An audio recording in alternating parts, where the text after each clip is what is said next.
Yes, this is my summative evaluation for legal aspects of public school administration. I had contacted Will Forkiller, who is the representative over Adair, Cherokee, and Delaware County. And one reason I wanted to interview Mr. Forkiller because not only he's our representative, but he was also a former school teacher.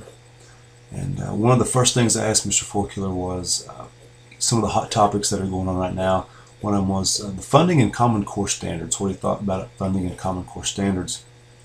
I told him that I knew federal law prohibits the U.S. Department of Education from prescribing curriculum to the schools.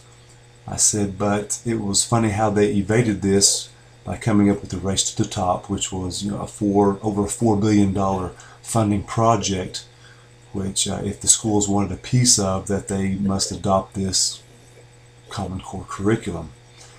And he had said that he believed that the standards present somewhat of a takeover of the public education. He thought that it changes how the parents are going to teach and how how the teachers teach and how the parents interact with the schools.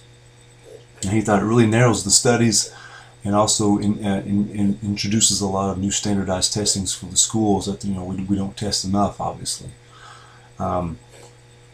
He thought that Oklahomans must maintain at the local level, must contain control over the education, which I really agree with that. And he talked to many former teachers about this, and many teachers that he taught with, and they had they're tired of all the new policies being put on them. And he thought some of them were really good teachers who were just ready to get out. He thought that was really one bad aspect of the Common Core. And he also thought it had no real world validation, and we were just a bunch of guinea pigs doing this. He said it was kind of shady how all this went through. Another thing I'd asked Mr. Forkiller was about the guns, about House Bill 1062, and he said that even though he loves guns, he's a card-carrying member of the NRA. He said he just really couldn't agree with teachers carrying guns on school, because he asked me, he said, Corey, you have a gun? I said, yes. He said, do you know how to use that gun? I said, yes, I do.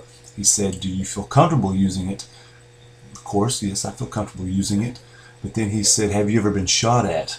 And I said, no, I've never been shot at. And he thought that when the House bill went down, it's not a bad idea. Many good things have come from it. But he had stated that he thought that if you've ever been a policeman, if you've ever been in the armed forces, he goes, those are the people that if any at school should be carrying an armed weapon. He said that you never know how you're going to act in a certain situation unless you've been shot at, and which I agree with him there. But anyways, those are the two things that we had talked about in our discussion.